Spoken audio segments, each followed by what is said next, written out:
नमस्कार। आज हम एक बहुत ही दमदार सोच पर गहराई से बात करने वाले हैं। आत्म अनुशासन। जी। हमारे पास नेपोलियन हिल के विचारों से प्रेरित कुछ सामग्री है और ये बताती है कि कैसे ये गुण असल में हमारी किस्मत को एक आकार दे सकता है। तो आज हम क्या समझने की कोशिश कर रहे हैं? बस यही कि असली कामयाबी सिर्फ टैलेंट या अच्छी किस्मत का खेल क्यों नहीं है। हाँ। और मुश्किल हालात में भी इसे कैसे साधा जा सकता है। चलिए इस गुत्थी को थोड़ा सुलझाते हैं। हाँ, और देखिए यहाँ एक बुनियादी बात एकदम साफ होती है। सफलता कोई लॉटरी नहीं है ना? बिल्कुल नहीं। असली ताकत वो छुपी है आत्म अनुशासन में। ये वो अंधी की शक्ति है जो हमारी जिंदगी की दिशा तय करती है और सिर्फ सपने देखने वालों को हकीकत में कुछ कर दिखाने वालों से अलग करती है। इसे ऐसे समझे, एक बेकाबू मन वो रेगिस्तान में भागते जंगली घोड़े जैसा है। हाँ, ताकतवर पर दिशाहीन। बिल्कुल। वहीं एक अनुशासित मन वो अपने लिए भविष्य खुद बनाता है। ये बात वाकई सोचने लायक है। मतलब अनुशासन सिर्फ नियम मानना नहीं है, नहीं। बल्कि डर लगने पर भी ये जब को देख ना रहा हो तब भी सही काम करते रहना है। जैसे हेनरी फोर्ड का ही उदाहरण लें। जी। जब सबने उनकी वो सस्ती आम आदमी की कार बनाने के विचार का मजाक उड़ाया था, तो क्या चीज थी जिसने उन्हें टिकाए रखा? उनका अनुशासन। हाँ, उनका वो अटूट अनुशासन। वो तड़के उठते, हर पहलू का बारीकी से अध्ययन करते और लगातार सुधार करते रहे। बिल्कुल, चाहे कितनी भी मुश्किलें आईं। और ये मुश्किल समय में तो और भी ज्यादा जरूरी हो जाता है। हाँ, देखिए नेपोलियन हिल ने खुद अपने अनुभव से बताया है, जब वो आर्थिक और मानसिक तौर पर पूरी तरह टूट चुके थे, मतलब लगभग दिवालिया, तब रोज सिर्फ कुछ पन्ने लिखने का छोटा सा मगर लगातार अनुशासन ही था जिसने उन्हें धीरे धीरे वापस खड़ा किया। अच्छा। हाँ, इसी छोटे से काम ने उनका खोया हुआ आत्मविश्वास लौटाया। तो इससे पता चलता है कि शुरुआत हमेशा बड़ी नहीं होती। सही बात है, छोटी छोटी आदतें भी बड़ा फर्क ला सकती है। बिल्कुल। और फिर अब्राहम लिंकन को देखिए, कितने चुनाव हारे, व्यापार में नाकामी झेली, व्यक्तिगत जीवन में गहरे सदमे। जी, उनकी कहानी तो असफलताओं से भरी लगती है एक नजर में। हाँ, लेकिन उनके अंदर का वो शांत मगर मजबूत अनुशासन था, वही जिसने उन्हें हार को अपनी पहचान नहीं बनने दिया। बिल्कुल। हर नाकामी उनके लिए एक सीढ़ी बन गई, एक सबक। तो आज के दौर में हम इससे क्या सीख सकते हैं? सीख यही है, देखिए, कि नाकामी अपने आप में अंत नहीं है।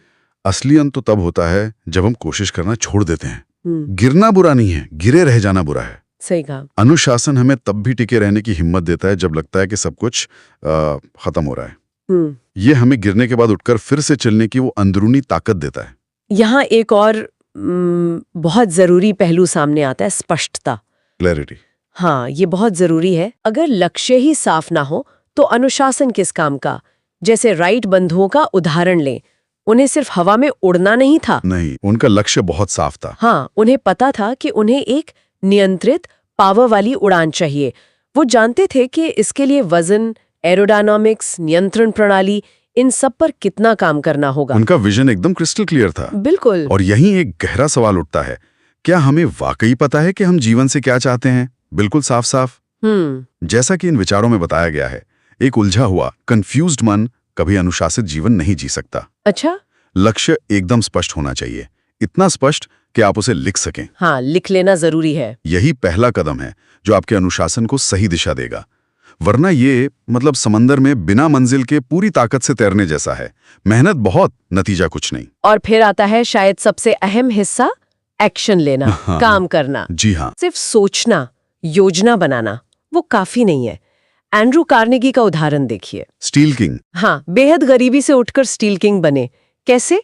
लगातार अनुशासित काम से। कहा जाता है कि जब दूसरे शाम को आराम करते थे वो पढ़ते थे। सही। जब दूसरे हालात की शिकायत करते थे वो मौके ढूंढते थे। उनकी सफलता कोई मतलब चमत्कार नहीं थी। नहीं, सालों की मेहनत थी। बिल्कुल, सालों के निरंतर प्रयास का नतीजा थी।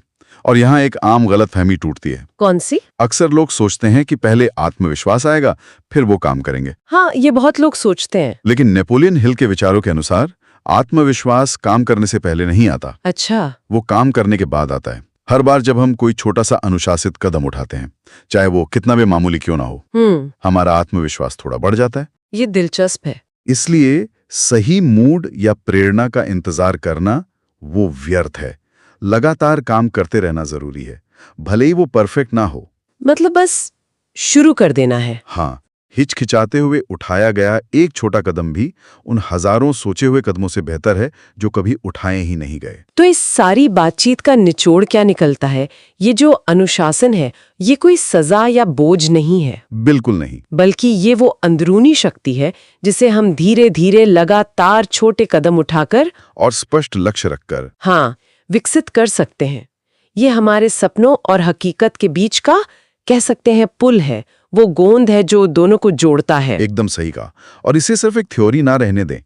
हिल के विचारों से प्रेरित एक सरल अभ्यास है। अच्छा, क्या है वो? अगले 30 दिनों के लिए कोई एक छोटा मगर आपके लिए महत्वपूर्ण काम चुने। जैसे रोज 15 मिनट पढ़ना, या रोज थोड़ी बचत करना, या रोज कुछ देर टहलना, या रोज सिर्फ एक पेज लिखना। बस एक चीज। ठीक है। और उसे अगले 30 दिन बिना नागा करे खुद से किया ये छोटा सा वादा निभाना ही असल में अनुशासन की मांसपेशी को मजबूत करेगा।